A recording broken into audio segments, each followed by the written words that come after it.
Good morning विद्यार्थी मित्रों। धोरण 11 આપણે ચોથું ચેપ્ટર ચાલુ કર્યું હતું। એમાં ચતુર્થક વિચલન આપણે શીખ્યા હતા। ચતુર્થક વિચલન અને વિચલનાંક। તો જે ચતુર્થક વિચલન હતું આપણું Q1 Q2 અને Q3 એટલે કે Q1 અને Q3 ઉપર શું થયેલું હતું આધારિત હતું। એના પછી હવે આવે છે પ્રમાણિત વિચલન। આપેલી માહિતીના અવલોકનોને તેમના મધ્યકના મેળવેલા વિચલનના તફાવતના વર્ગોના સરવાળાના ધન વર્ગમૂળને પ્રમાણિત વિચલન કહે છે। અને જેને સંકેતમાં આપણે શું કરીએ છીએ એસ તરીકે શું કરીએ છીએ ઓળખીએ છીએ। વિચલન એટલે શું થાય તો વિચલનનો વર્ગ છે એટલે કે એસ એટલે કે શું થાય તો પ્રમાણિત વિચલન અને એસનો સ્ક્વેર એટલે કે શું થાય છે તો પ્રમાણિત વિચરણ। વિચલનના વર્ગને આપણે શું કહીએ છીએ વિચરણ તરીકે શું કરીએ છીએ ઓળખીએ છીએ। હવે આપણે સૂત્રો જોઈએ થોડા। તો પહેલાં તો સૂત્રો અહીં આપણે એસ શોધવાનો છે ને એસ શોધવા માટે ઘણા બધા સૂત્રોનો શું કરી શકીએ છીએ આપણે ઉપયોગ કરી શકીએ છીએ। સૌથી પહેલાં તો વર્ગીકૃત માહિતી ન હોય એટલે કે કેવી માહિતી હોય તો અવર્ગીકૃત માહિતી હોય ત્યારે તો એસ બરાબર સિગ્મા એક્સ માઇનસ એક્સ બારનો સ્ક્વેર અપોન એન। બીજું સિગ્મા એક્સનો સ્ક્વેર છેદમાં એન માઇનસ એક્સ બારનો સ્ક્વેર વર્ગમૂળમાં। ત્રીજું સિગ્મા એક્સનો સ્ક્વેર માઇનસ એન છેદમાં માઇનસ સિગ્મા એક્સ છેદમાં એન અને આખા કૌંસનો સ્ક્વેર।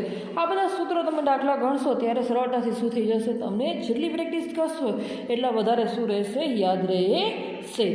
એના પછી આવે છે ટૂંકી રીત। ટૂંકી રીત એટલે આપણે કહેતા હતા કે ડી વાળી રીત એટલે કે જ્યારે આપણે શું શોધીએ મધ્યકને ટૂંકી રીતે શોધતા ડી વાળી રીતથી કરતા એ તો સિગ્મા ડીનો square upon N minus sigma D છેદમાં એન નો સ્ક્વેર। અહીંયા એક્સને બદલે શું આવી જાય છે ડી આવી જાય છે। હવે જ્યારે વર્ગીકૃત માહિતી હોય તો વર્ગીકૃત માહિતી હોય ત્યારે સાથે તમારો શું હશે તો આવૃત્તિ સાથે હશે એટલે કે એફ શું હશે સાથે હશે માટે ત્યારનું સૂત્ર શું છે તો sigma F X minus X બારનો સ્ક્વેર અપોન અહીં એફ શું હોય છે સાથે આવે છે કારણ કે માહિતી કેવી છે વર્ગીકૃત છે। અને જ્યારે અવર્ગીકૃત માહિતી હોય ત્યારે એફ શું ન હોય સાથે આવતો હોય નહીં। બીજું સૂત્ર સિગ્મા એફ એક્સનો સ્ક્વેર માઇનસ એન અને એક્સનો સ્ક્વેર। બધા સૂત્રમાં ફરક એટલો પડશે કે ખાલી એફ શું આવી જશે સાથે આવી જશે। ત્રીજું સૂત્ર છે સિગ્મા એફ એક્સનો સ્ક્વેર અપોન એન આખા કૌંસમાં સિગ્મા એફ એક્સ છેદમાં એન આખા કૌંસનો સ્ક્વેર। તો આ આપણે કયો તો વર્ગીકૃત માહિતી માટેના સૂત્રો છે। એના પછી છે ટૂંકી રીતમાં। તો ટૂંકી રીતમાં તમે જોઈ શકો છો કે આપણે એક્સને બદલે શું આવી જશે ડી આવી જશે। અત્યારે તમને એવું લાગશે કે એટલા બધા સૂત્રો કઈ રીતે યાદ રાખવા પણ જ્યારે આપણે એને દાખલા ગણશું ને ત્યારે આ સૂત્રો આપણે સરળતાથી શું રહી જશે યાદ રહી જશે। જેટલી વધારે દાખલાની પ્રેક્ટિસ કરશો એટલા સૂત્ર ઝડપથી શું રહેશે યાદ રહેશે। સિગ્મા એફ ડીનો સ્ક્વેર અપોન એન એક્સને બદલે શું આવી ગયું D sigma F D upon N આખા કૌંસનો સ્ક્વેર। અહીં પણ sigma F X minus X બારનો square upon N sigma F ડીનો square upon N sigma F ડીનો સ્ક્વેર આખા કૌંસમાં એન આખા કૌંસનો સ્ક્વેર ગુણ્યા સી। તો સી એટલે કે કયું જ્યારે વર્ગીકૃત માહિતી હશે એટલે કે જ્યારે વર્ગ હશે ત્યારે આપણે શું કરશું તો વર્ગ લંબાઈ લખશું। એના પછી આવે છે કે પ્રમાણિત વિચલન અને પ્રમાણિત વિચલનાંક। તો એસ એટલે આપણું શું થયું પ્રમાણિત વિચલન। તો પ્રમાણિત વિચલનાંક એટલે શું થાય એસ આપણું કેવું માપ છે નિરપેક્ષ માપ છે તો તેનું સાપેક્ષ માપ એટલે કે પ્રમાણિત વિચલનાંક। તો એસના છેદમાં એક્સ બાર એટલે આપણું શું થશે પ્રમાણિત વિચલનાંક। એના પછી આવે છે ચલનાંક।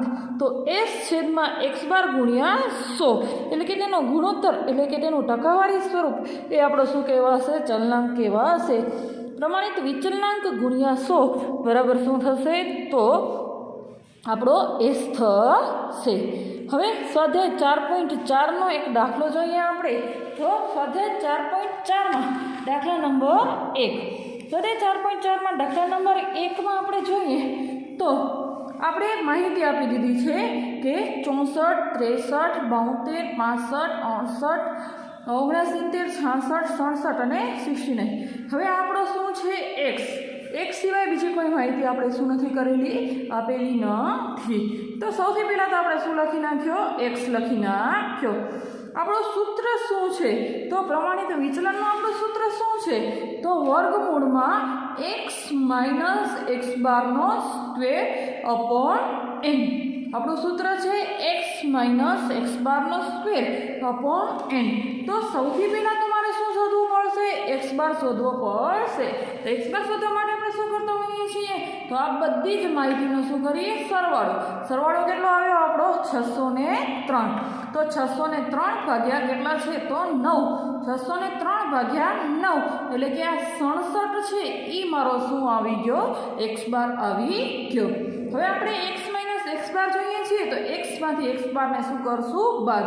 એક્સ કેટલો છે મારો 64, એક્સ બાર કેટલો આવ્યો 67.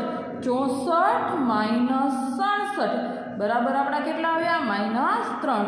તેવી જ રીતે અહીંયા એક્સ 63 માઇનસ 67 માઇનસ 4.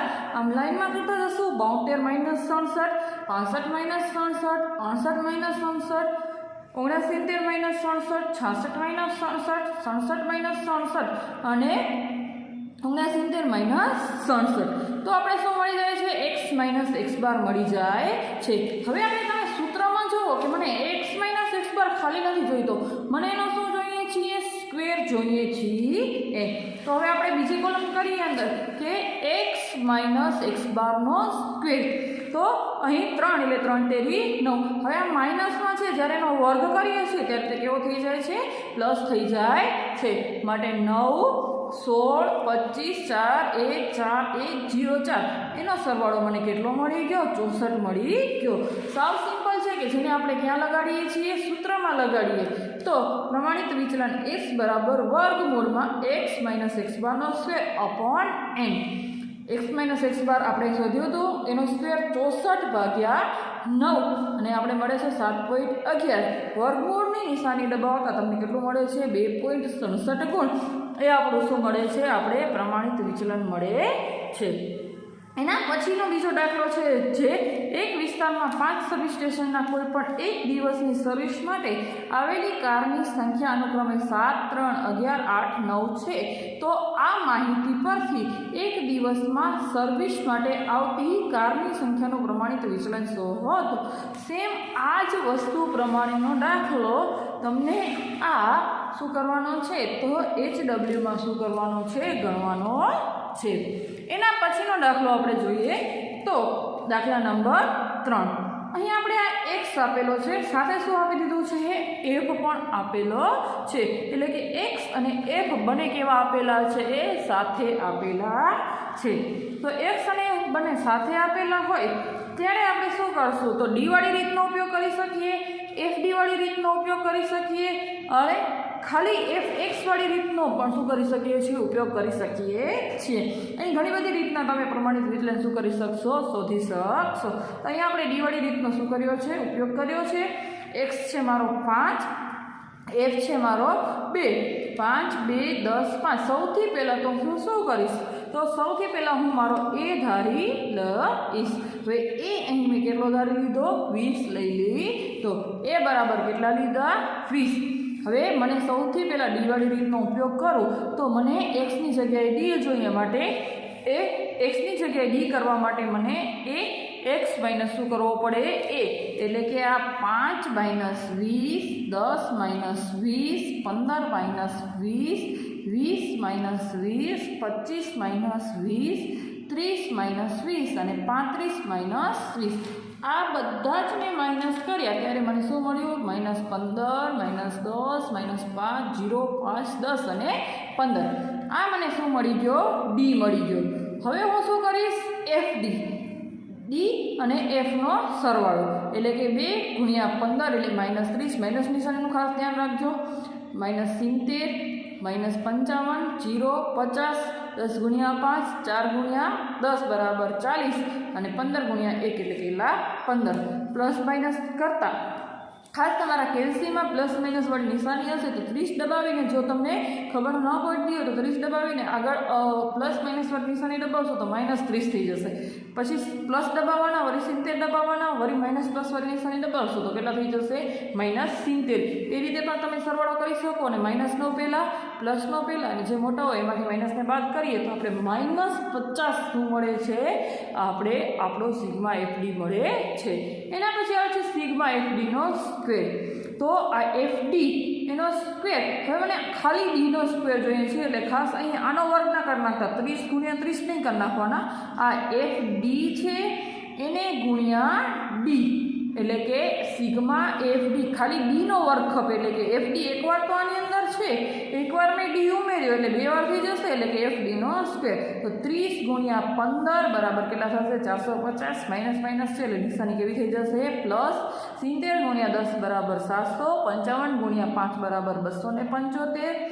0 એના પછી 250, 50 × 5, 40 × 10 બરાબર 400 અને આ 15 ×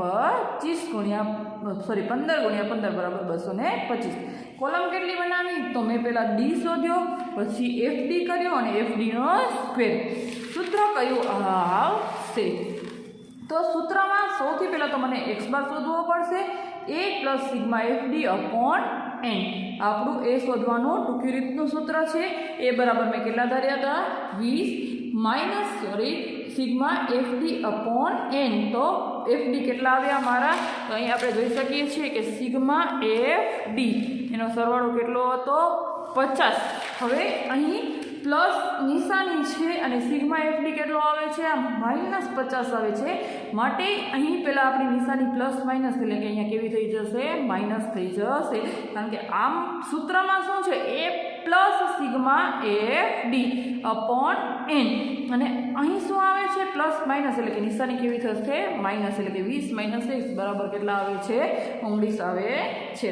એના પછીનું સૂત્ર આપણે જોઈએ તો મેં જે એફડી શોધ્યો અને એફડીનો સ્ક્વેર શોધ્યો તો સૌથી પહેલાં શું આવશે?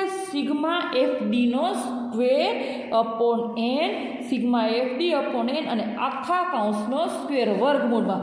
હવે ક્યારે કઈ કિંમત મૂકવાની છે ખાસ ધ્યાન રાખજો. તો સૌથી પહેલાં સિગ્મા એફડીનો સ્ક્વેર, તો જે આપણે કઈ કોલમ કરી હતી? છેલ્લી કોલમ કરી હતી. સિગ્મા એફડીનો સ્ક્વેર કેટલા? તો 2300. જે મેં ક્યાં લગાડ્યા? તો સૂત્રમાં લગાડ્યા 2300.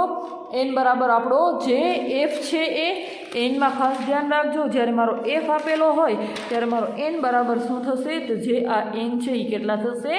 50. એના પછી આપણે સિગ્મા એફડી, તો સિગ્મા એફડી બરાબર કેટલા થયા? તો આપણે સિગ્મા એફડી આપણે શોધ્યો તો -50. એ મારો સિગ્મા એફડી એટલે કે -50 છેદમાં n પણ 50 એનો સ્ક્વેર એટલે કે -1નો સ્ક્વેર 46 - 1 એટલે કે કેટલા થશે? તો સ્ક્વેર કરતાં -1નો પ્લસ થઈ જાય માટે 46 - 1 એટલે કે 45. એનું વર્ગમૂળ કરતાં 6.71 છે એ મને શું મળે છે? તો પ્રમાણિત વિચલન s મળે છે. એના પછી મને એનો પ્રમાણિત વિચલનાંક શોધવો હોય તો s છેદમાં x બાર એટલે કે s મારો 6.71 ને x બાર કેટલો આવ્યો? 19 એટલે કે 0.35. એ મારો શું મળે છે? પ્રમાણિત વિચલનાંક. એના પછીનો દાખલો આવે છે કે જે વર્ગીકૃત માહિતી હોય ત્યારે. તો વર્ગીકૃત માહિતી તમે જોઈ શકો છો કે 0 થી 10, 10 થી 20, 20 થી 30, 30 થી 40, 40 થી 50. હવે આના માટે મને શું શોધવું છે? તો પ્રમાણિત વિચલન શોધવું છે. તો જ્યારે વર્ગીકૃત માહિતી હોય એટલે કે મારો આ x આપેલો છે, વર્ગમાં આપેલો છે, આ મારો f છે. તો સૌથી પહેલાં મારો x શું થશે?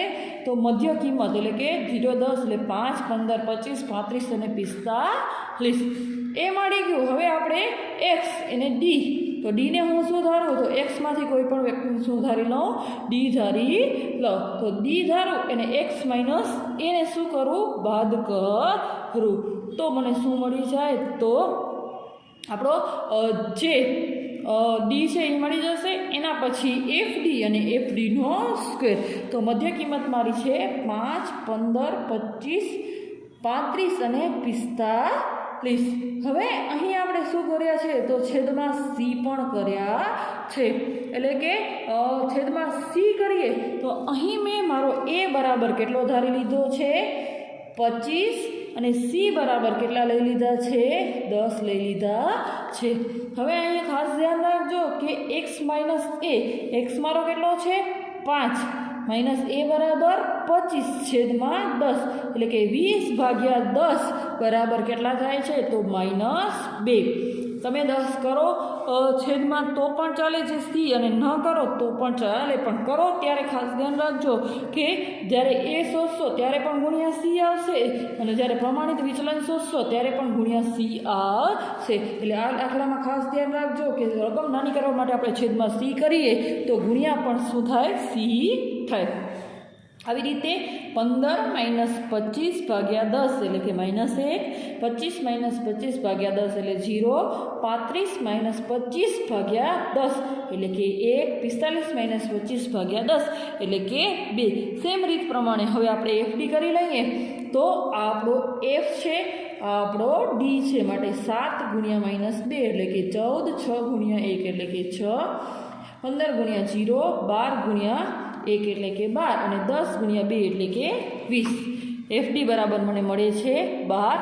એફડીનો સ્ક્વેર એટલે કે આ એફડી ભેગો ડીનો ગુણાકાર 14 × 2 એટલે કે 28, 6, 0, 12 અને 40 એટલે કે 86 છે. એ મારા શું મળે છે? તો એફડીનો સ્ક્વેર મળે છે.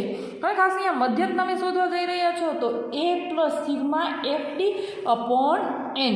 હવે સિગ્મા એફડી અપોન એન ગુણ્યા સી, કારણ કે મેં અહીંયા છેદમાં સી કર્યા છે ને, મને ગુણ્યા પણ શું થશે? સી થશે. એમાં કેટલો ધાર્યો હતો?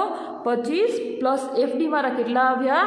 12 એટલે કે આર્યા આપણા એફડી બરાબર 12 છેદમાં મારો એન મારો કેટલો છે? 50. તો એફનો સરવાળો આપણો કેટલો છે?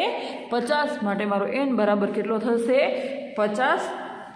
હવે દાખલા 25 12/50 × 10 કરતાં આપણે કેટલા મળે છે? તો 25 + 2.4 એટલે કે 27.4 લાખ છે. એ મારો શું છે? મધ્યક. સેમ સૂત્રમાં જઈએ તો આપણું પ્રમાણિત વિચલન સિગ્મા એફડીનો square upon N minus sigma એફડીનો સ્ક્વેર અપોન એન ગુણ્યા સી. તો આ આપણું કયું સૂત્ર છે? તો જે ટૂંકી રીત પ્રમાણે ડીનું સૂત્ર છે. તો એફડીનો સ્ક્વેર મારો કેટલો છે? 86. તો સૌથી પહેલાં અહીંયા કેટલા આવશે? 86/50. એફડી મારા કેટલા છે? 12/50. પછી આખા કૌંસનું શું કરશું? સ્ક્વેર કરશું, અને સી બરાબર મેં કેટલા લીધા હતા? અહીં 10. તો માટે ગુણ્યા કેટલા થશે? 10 થશે. સૂત્રમાં મૂકી અને ગણતરી કરશું તો સી ખાસ આપણે ક્યાં આવશે? તો વર્ગમૂળની બારે આવશે. એટલે કે આપણે વર્ગમૂળ કાઢી લેશું ને પછી ગુણ્યા 10 કરશું. સમજી ગયા? કારણ કે વર્ગમૂળની અંદર નથી, માટે 12.89 છે. એ મારો શું આવે છે? તો પ્રમાણિત વિચલન આવે છે. જો મને પ્રમાણિત વિચલનાંક શોધવાનું કહે તો હું શું કરત? S/x². અને ચલનાંક શોધવાનું કહે તો ગુણ્યા કેટલા આવે? 100. તો આવા જ દાખલા 4.5નો દાખલો છે એ તમને શું કરવાનો છે? દાખલા નંબર 1 એ શું કરવાનો છે? હોમવર્કમાં કરવાનો છે. જ્યાં એ અને બી બે પેઢી આપેલી છે તો બંનેનો અલગ અલગ એક્સ બાર શોધવાનો અને એસ શોધવાનો, અને એના પછી બંનેનું શું શોધવાનું છે? ચલનાંક એટલે કે S/x² ગુણ્યા 100. હવે એમાંથી જે સ્થિર એટલે કે સૌથી નાનું હોય એ કેવું કહેવાશે? સ્થિર કહેવાશે.